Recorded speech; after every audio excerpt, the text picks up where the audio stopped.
Hello and welcome to the second out of 4 debates. Tonight we are looking at the Board of Supervisors District 2 race. My name is Ryan Covich. I'm an independent candidate currently running for District 3 Board of Supervisors, and I would like to say, so I have the easy job tonight. I simply get to do the intro and then I do the outro. Page Valley News has done all of the hard work and the heavy lifting. They've asked all the questions and developed those and encouraged the candidates to develop questions for each other. The questions were not given to the candidates beforehand, so they're put a little bit on the spot tonight to answer a couple. But historically, we've ascertained information about our candidates through newspapers, and then we saw the creation of radio, and then through television. And now there are so many different modes and mediums to find out more information: podcasts, YouTube videos, social media. But the most important thing is that we're informed correctly about the issues and the candidates that we're voting for. There's a lot of misinformation out there, and I'm personally a big fan of going directly to the source to find out your information. So regardless of how you choose to do that, hopefully it's tuning into these debates. Hopefully it's turning into the public forum. It's calling your local candidates, all of those things, checking out the Q&As that have been published. Whatever you do, the most important thing is to go out there, do the research, and find out about the candidate that you want to vote for. Just a reminder that we are here at Jenkins Hall for Laurel Ridge. As an alumni, always happy to represent that a little bit. One thing that I do want to mention tonight from the Page County Voter Registrar, so early voting actually begins this Friday, September 22nd. The registrar's office is open from 8:30 to 4:30 p.m. Monday through Friday, and that's located in the Page County Government Center, which is 103 South Court Street. So for more information on that, if you're a little confused or you have more questions, call 540-743-3986. And if you wish to vote by an absentee ballot through the mail, you have to send that request in by October 27th. Early voting at the registrar's office will end on Saturday, November 4th, and the normal Monday through Friday schedule of the registrar's office will apply to early voting in person. So, without any further ado, I'd like to wish the candidates good luck. Thank you, Good Ryan. luck. Appreciate it. Yeah, and I will turn it over to Mr. Arrington. All right. Good luck. Thanks. All right. Hello, everyone, and welcome to the second of the 4 planned debates among candidates in contested races in Page County, hosted by Page Valley News. Over the next few weeks, we hope to enlighten the voters of Page County by going a little more in-depth with each candidate who participates, by providing a platform to place candidates hopefully side by side to discuss the issues important to that office. We believe these debates are important to the electoral process, and they serve to help fulfill our mission to inform the voters. We would like to take this opportunity to thank all of the candidates who participated in our recent Q&As on pagevalleynews.com, which allowed voters to see their motivation, their qualifications, their priorities, their vision, and their experience. And we had 100% participation by the candidates. We had hoped the same would hold true for our debates, but so far we are 2 for 4 in our first 2 recordings that we have highlighted. We had Thomas Bosserman attended our September 13th recording before reporting to active duty in the military on September 18th. That video, the interview for Commissioner of Revenue segment, can now be seen on our YouTube channel. We made that live today on Wednesday the 20th. And I set my friend Ryan up here a little bit there where he had talked about early voting starting this Friday. You all will be seeing this video on September the 27th. So we will already be a few days into early voting at that point, which does start on September 22nd. But we are filming this on Wednesday, September the 20th, and we'll air it on Wednesday, September the 27th. You can also reach our YouTube channel by clicking on the YouTube icon in the red stripe at the top of our homepage. And don't forget to click that subscribe button to our YouTube channel. Tonight we're focusing on the District 2 race for the Page County Board of Supervisors between the incumbent Alan Louderback and challenger Paula Kibler. Once again, we only have 1 candidate in attendance. Mr. Louderback did decline our offer in a very short 1-sentence reply. Paula, I want to thank you for being here tonight with us. Thanks for having me, Randy. It's a pleasure to be here. And we also, as Ryan said, we'd like to take this opportunity to thank Laurel Ridge Community College for allowing us to record these interviews from the second floor conference room of Jenkins Hall here in Luray. Now, we're going to start off tonight with the same format that we did in our first segment when we were focusing on the Commissioner of the Revenues race. And we're going to start with opening comments. Before we do that, I want to congratulate you, Paula, also for showing up on September 7th at Trackside Theater. I want to give a shout out to the folks that know your local candidates, Page County. I don't know what the last count is. They must be at 6,000, 7,000 views somewhere. The last I looked at it was over 5,000 views for that one public forum. So there's a lot of people putting eyes on this. When we put up the Commissioner of Revenue interview earlier today, I think we had 50 or 60 views in just a couple hours. So and so it evidently has made some folks mad because one person had our Facebook page taken down for a little while because they didn't like, I don't know what it was, whether they didn't like the fact that we call these debates. They have become interviews or discussions as we've only had one person show up. I feel fairly confident that we're going to have more than one for our next recording, so maybe that will allow us to call it a debate, but some folks have been upset and said we had false journalism, that we were calling these debates. So we will call them discussions, even though we probably will label them debates because we hold out the hope that it will be a debate up until the last minute. So let's get right into it. And Paula, I'm going to give you a couple minutes here to give an opening statement, to talk about yourself, your candidacy, and let people know a little bit about yourself. Sure. So I'm Paula Kibler, basically a lifelong resident of Page County. As I said at the public forum, I've lived in Shenandoah the first portion of my life. Then I met my husband, Wayne. He helped me to move here to Luray, and I'm glad he did. I have two brothers and a cat.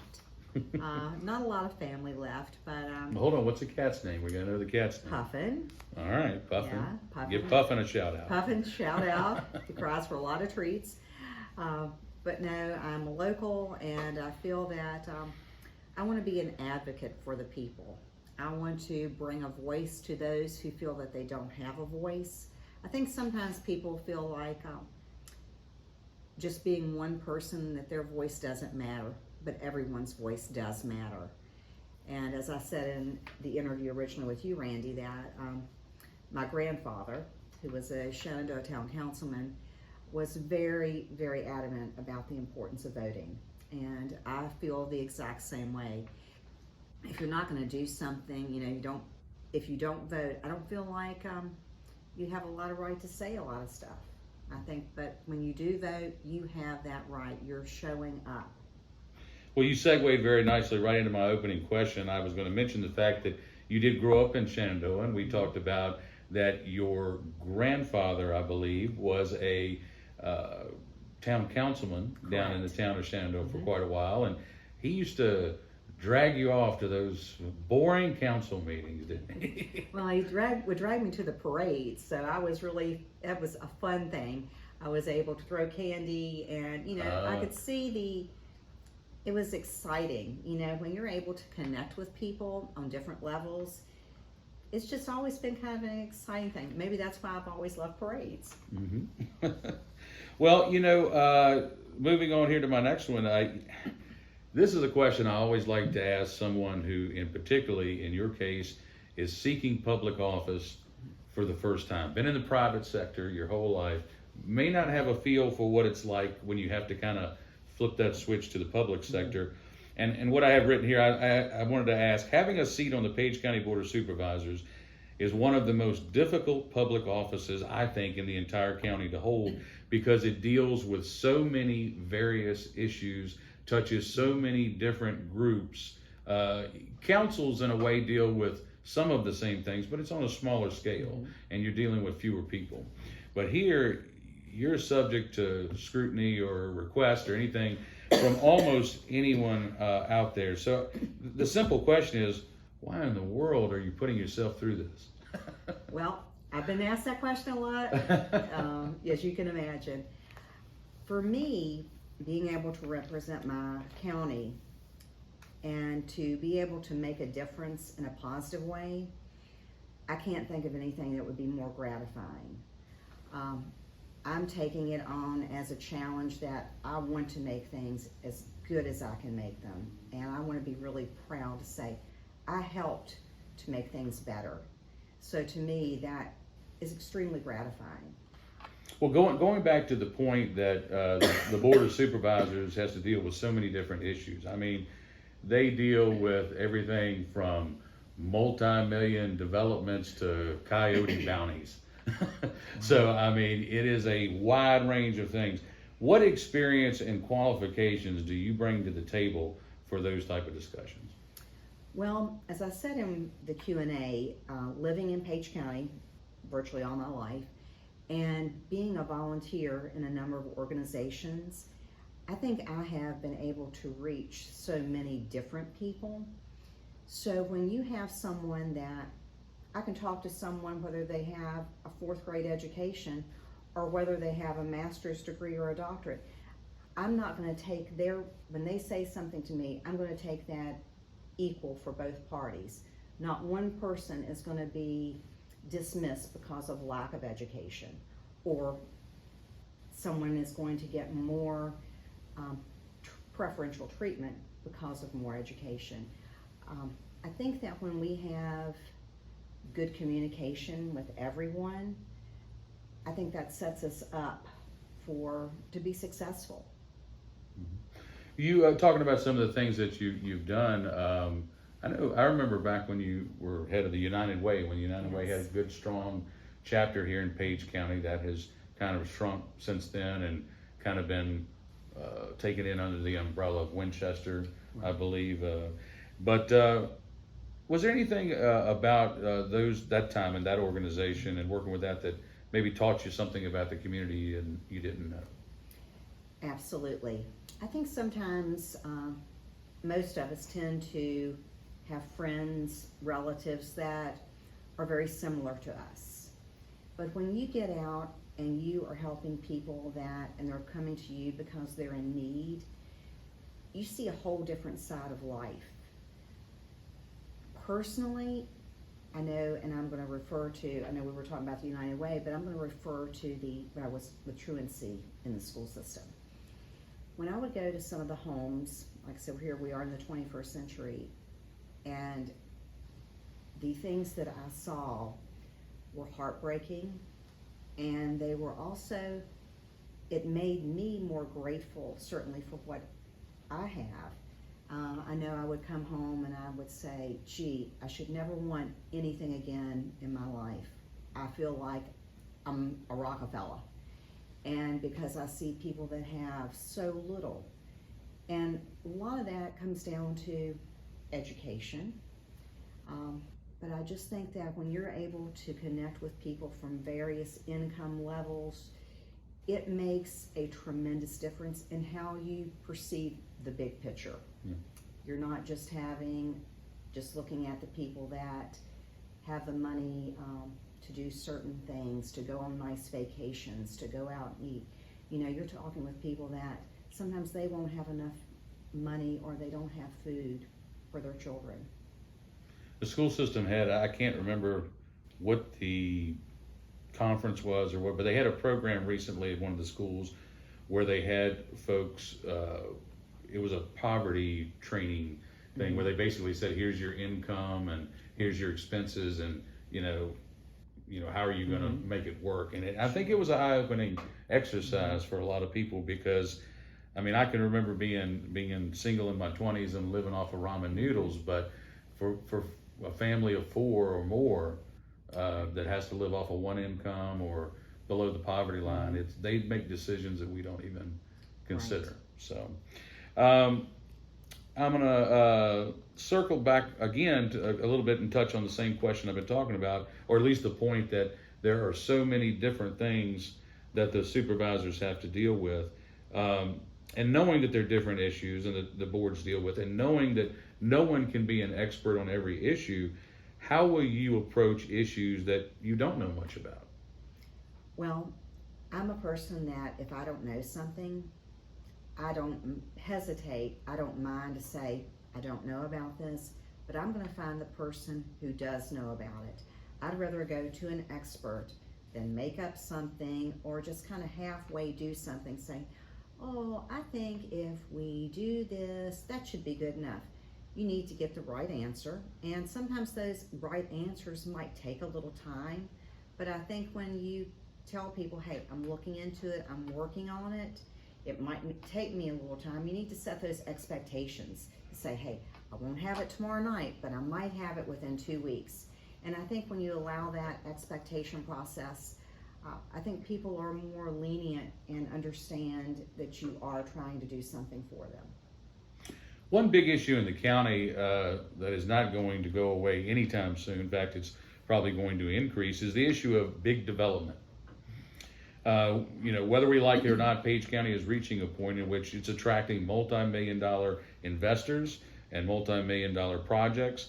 And whether we're talking about industrial solar farms, campground expansions, proposed water parks, and multiple things, as Page County keeps getting better, as improvements keep happening here, it's going to become more and more attractive to people. Now, there's two schools of thought here. Some people would say that in order to keep the tax burden on local homeowners and landowners reasonable, we're going to have to bring in some new industry. We're going to have to bring in something that creates jobs, and we're going to have to create something that distributes the tax base a little bit more than relying so heavily just on real estate. At the same time, there are those that don't want to see any development and they always go back to the comprehensive plan, and they talk about the rural nature, and they talk about agriculture. And, a lot of times, I hate to say it, but a lot of times it's older residents, maybe some who have moved here to retire, or it's also those who've lived here all their lives and just not very open to change. Seems to me that there might need to be a balance between the two. If we're going to afford to be able to have good schools, if we're going to be able to have good roads, if we're going to be able to have amenities for the public, we're going to have something generating that revenue. So where do you stand in terms of, on these large developments and how the board has handled some of them, and maybe things that you thought would be different? But these are questions that are going to come up again and again. Sure. I think we need to look for industry that complements what we have. What that is, I can't give you that answer right now because I don't know. But I think when you look around, and as I've said before, of course, people come here because of the beauty, the charm, but things do change, and people can never expect anything to remain the same. I remember a couple years ago, and it's really stuck with me, there was an editorial in the Page News and Courier, and someone had sent in there, they had moved here because they didn't want anything to change. And I thought to myself, I'm like, wow, how can you move anywhere and never think anything would ever change? Change is constant, but I think the $64,000 or $1 million question is, to me, is making sure we have things that complement our beautiful surroundings. And I want to see us people have a living wage, not a minimum wage. We want people to have a living wage. We want them to be able to afford nice things, to be able to put food on their table for their families, to send their kids to school. And to do that, we are going to have some more industry. But what that is going to be, I don't know. Yeah, I'm going to be totally honest, I don't know. It's hard to walk that line. I think any proposal that comes in is going to have some type of opposition for one reason or another, and kind of sorting through that is going to be an ongoing task for anybody that sits in those seats. One big project that I know you have been public about and you are publicly against has been proposed. I believe there's a proposal in the pipeline by the Tourism Council that controls a large portion of transient occupancy tax revenues, or TOT funds, to spend millions of dollars to build a new visitors center on Route 211. And I believe the proposed location is less than a mile from the current location at the depot in downtown Luray. I may be wrong, and please, anyone correct me if I am wrong. I believe the proposed location is somewhere near Valley Eye Clinic in that neighborhood. That's my understanding also. And if you go right down Hawksbill Street, I'm pretty sure that the odometer is not going to click a mile. Right. And it seems a little confusing, but we'll get into that. But how do you feel about that proposal? Well, I'm completely against it. Why is my question. Why do you want to do that? There's no guarantees that the people stopping at that visitor center would then continue on to downtown. I think that could be a true detriment to our downtown, which we have really built up to be something really nice. I'm a little partial to that because I am president of the Luray Downtown Initiative, but since living here, I have always shopped local, eaten local. I like to support our local businesses, and we need that. And why would you spend taxpayers' money on something that you already have, something that is extremely beautiful, extremely nice, and then take the taxpayers' money and spend it on something that, to me, I think is completely unnecessary? Well, the estimates I've heard, 5 million, 8 million, I don't know, somewhere probably in that neighborhood if you're talking about building an independent structure and some of the things it would need. And it just seems so wasteful to me when you look at, I don't know how many people remember 20 years ago when the town had to jump through all sorts of hoops and obstacles to get iced tea funds, federal grants through and work with the railroad and others. It took a long time to get that depot to where it was usable, and I think it's a beautiful facility. And if I'm not mistaken, I mean, you can abstain from answering this question if you'd like, but I have heard that the chairman of the TOT committee approached the Ash family about using the old art warehouse and moving putting a temporary visitor center in at the former art warehouse, which I guess I might remind some of the folks out there, if they don't know, that's right across the street from the depot. So, I mean, am I wrong? You can abstain and plead ignorance if you want. No, I've heard the same thing, and I said, when I heard that, I'm like, you're kidding me. It's right adjacent to the current visitor center. What kind of message does that send to people that are coming in here? I don't think it's a smart move. It certainly, to me, needs a lot more thought put into that. But again, I am definitely against a new visitor center, and I'm especially against a temporary visitor center right next door to the current center. Well, there's plans also for a rec center, maybe out near the Page County Technical Center, and out on Goodrich Road. And that's not exactly apples and apples, because that is a facility they're looking at ways that it can generate revenue. Right. And more or less, if not pay for itself, certainly pay for a significant portion of the cost. So it would be either a minimal or no cost to the county, and maybe over a time you pay off a note. Who knows, maybe it generates actual revenue and you can grow the rec program. And so plans for the new rec center, I think, aren't exactly the same. This is not something that would have a direct revenue stream. Am I wrong? As far as I've never known a visitor center that you're going to be making money. We're not going to be, it's going to have racks with visitor information about what we have to offer in the county. Yeah. But that's free. Yeah. So, I can just see we will be needing more employees, again, more money. I just think the whole thing is all about using the taxpayers' money in a very, very bad way. Yeah, when you're talking about the possibility of building a jail, when you're talking about elementary schools built in the 1920s and 30s, why in the world you would be proposing a multi-million facility that's not going to bring in any revenue less than a mile than an existing one that's doing the job perfectly fine? I think it illustrates clearly that some of the TOT committee members need to just admit this is a personal vendetta over a long-going argument with the chamber. We need to get past it and move on and stop the silliness. Let's move on with the debate. Okay. Or the interview. The Board of Supervisors has a tough role in terms of trying to be good stewards of the taxpayers' money. So they ask a lot of questions of local officials, like they did on August 28th when they questioned the Commissioner of Revenue, when they questioned the clerk of the court. The Commonwealth Attorney was up there answering some questions, and they even brought in a few questions about the sheriff, even though he wasn't there, about budgetary issues. But at the same time of being a watchdog, there are certain times when some people in the community feel maybe the Board of Supervisors go too far. And I'll give you a specific example. Categorical approval of the school board budget.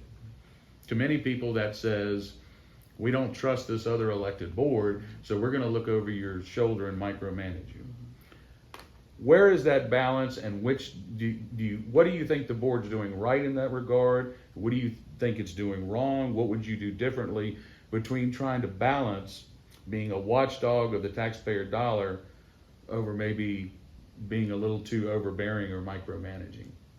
And I would even apply that to county staff and departments and not just the school system. But Well, in so many things, the Board of Supervisors are walking a fine line. Not everything is black and white. I think that in some cases, it warrants looking at, taking a closer look.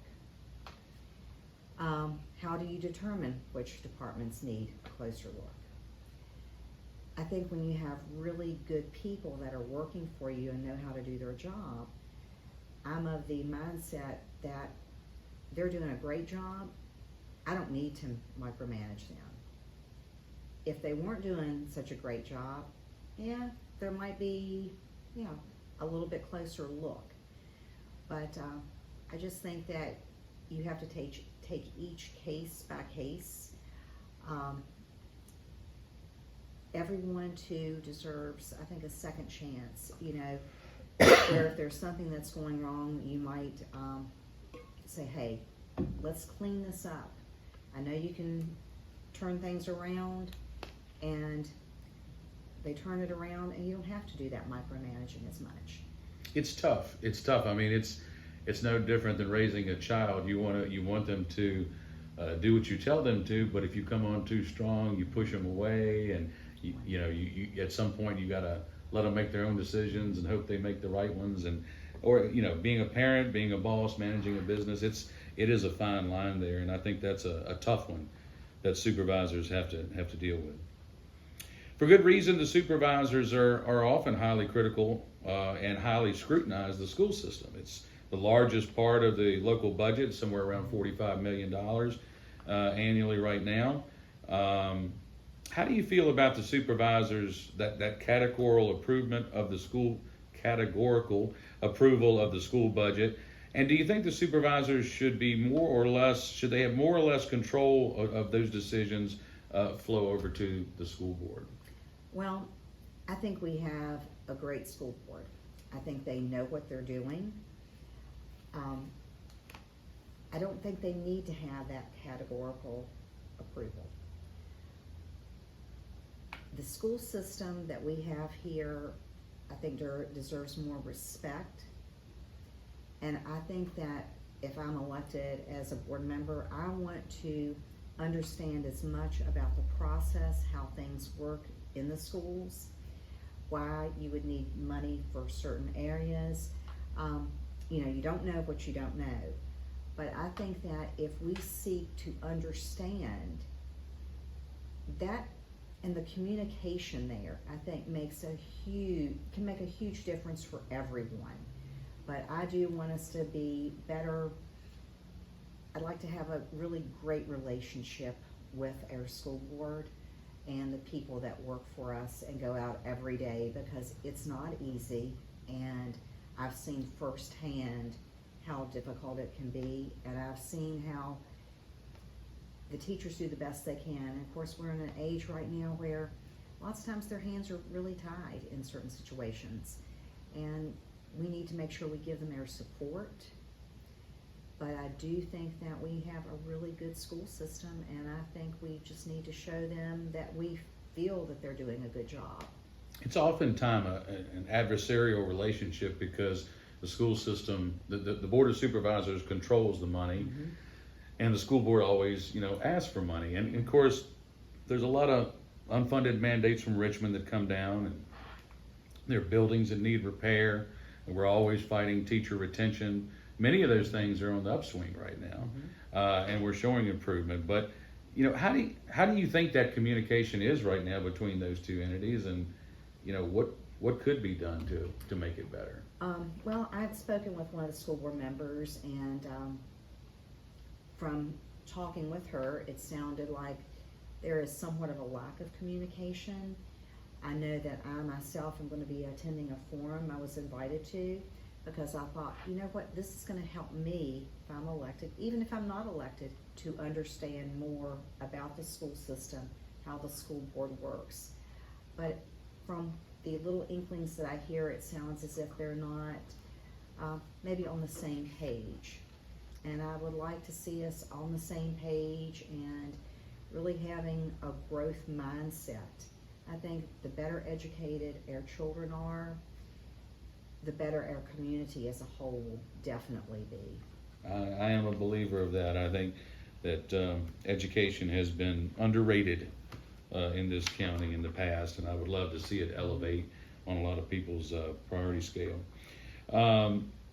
At this point, we're start winding down here a little bit. So I'm going to offer you an opportunity. Is there any specific issue that I have not asked you about, or that I have not raised, that you would like to point out or make issue of now? Well, one thing that in our Q&A, you asked, what are some of the most pressing issues? And one of my answers, because I was asking people at the county fair, as I said, that's I think a summer melting pot for our community. We need affordable housing. And affordable housing does not mean low income housing. Affordable housing means affordable housing. Looking at what the median income we have here, and to know what's affordable, you have to go to the people and you have to ask them, what can you afford? What's your household like? What do you feel? You just don't go and say, oh, well, I think everyone can afford a $250,000 house. But now, of course, interest rates are much higher than they've been in years. So there could be a little pushback there, how we could do that.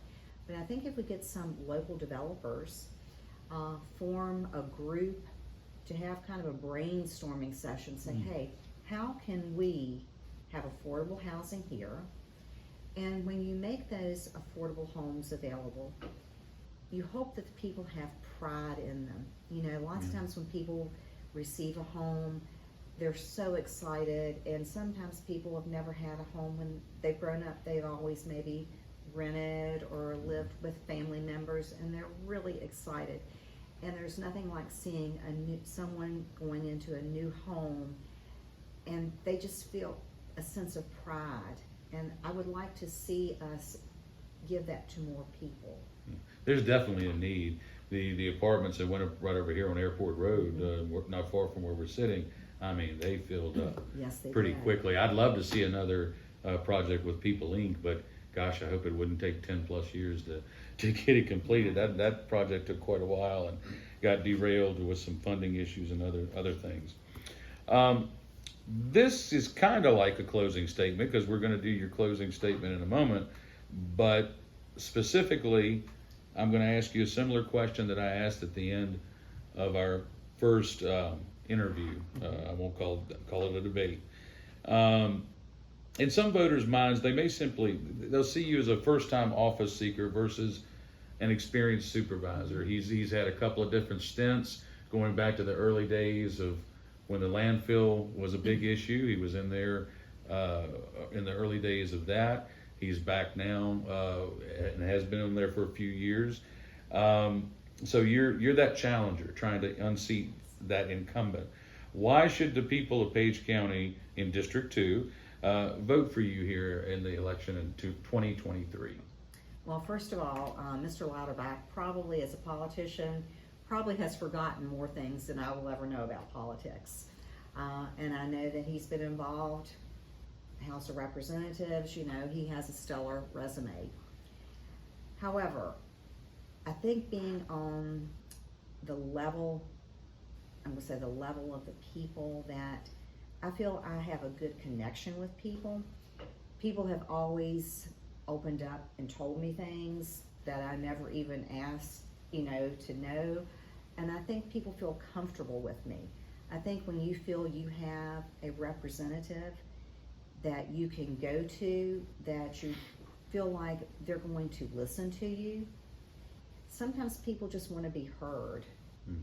And I think that I'm the person that I'm able to do that. I'm able to connect with them. I'm able to say, I would hope that they would have trust in me and know that I'm going to do what's best for them. Well, continue that thought, and this time I'm going to get you to look right at the old camera there, our fancy dancy camera, and tell the folks out there in your closing statement, you know, continue on that thought of anything else that you would like to tell them about you and what you would do if you were elected District 2 member of the Page County Board of Supervisors. Well, first of all, I would like to say thank you for tuning in to the YouTube channel for Page Valley News. It's very much appreciated. I hope that you will see what we've talked here tonight. There are many important and pressing issues facing our county. I hope that you can see that I'm very sincere and that I want your vote. I'm asking for your vote on November the 2nd. I'm sorry, November the 7th, getting ahead of me there. Mm-hmm. But I feel that also one thing we didn't address, Randy, is that being a woman, and I would be the only woman on the board, that I have, I think, a different perspective. And sometimes you don't have to yell to be heard. Sometimes a softness gets things done a little bit easier than being really hard. And I'm not saying that all men are hard, not saying that at all, but I'm just saying that I think sometimes women have a different perspective and we can bring a softer touch. And sometimes things get heated. I'm not much for, I don't like a lot of arguing. I think when you say things, how you say them is just as important as what you say, and that can alleviate a lot of animosity between people. But again, I just would like to say, vote Paula Kibler on November the 7th, and I promise I'll do the very best job I can. Thank you. I appreciate you bringing that up about being the only female member if elected. I apologize for overlooking that and probably should have weaved that into my questions. Once again, Page Valley News would like to thank Paula Kibler for showing up tonight, and we invite all of you to join us again next week on our new YouTube channel when we release the third of our 4 planned debates featuring candidates for clerk of the Page County Circuit Court. And I have a good feeling we're going to have more than one person for that one. And then, of course, our final one would be for Sheriff of Page County. And we're crossing our fingers that we have 2 attendees for that debate as well.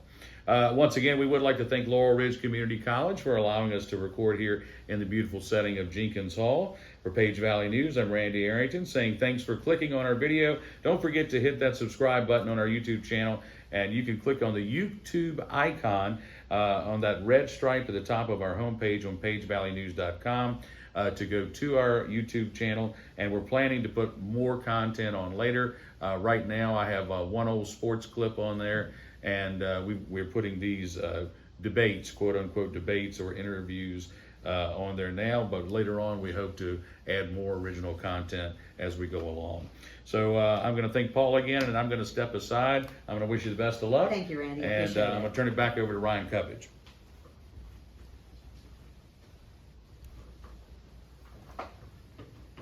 All right, well, hopefully everyone who tuned in this evening has found this informative and beneficial. Nice job, Paula. I know that's not easy, being in the hot seat. I would like to give a quick shout out to something you mentioned about the Page County Public Schools Forum that's happening Tuesday, September 26th from 4 to 6 p.m. at Page County High School in their auditorium. And it's a great chance to find out more about the issues that our public schools are facing, that our students are facing. It's a great thing for folks in the community to come out to. So I do highly encourage that. Regardless of the outcomes of these elections, hopefully I will be able to, happily work alongside any of my colleagues. A reminder that serving the public, it's an honor and it's a service. And the goal really should be to serve the voters and those who live in this community.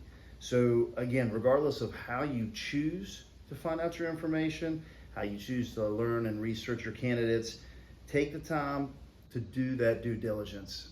Trust me, your community will thank you for it. So thank you, Paula. Thank you, Page Valley News, and hopefully we will see you all next week at the same fun time, the same fun place. I'm Ryan Covich. Thanks. Thank you.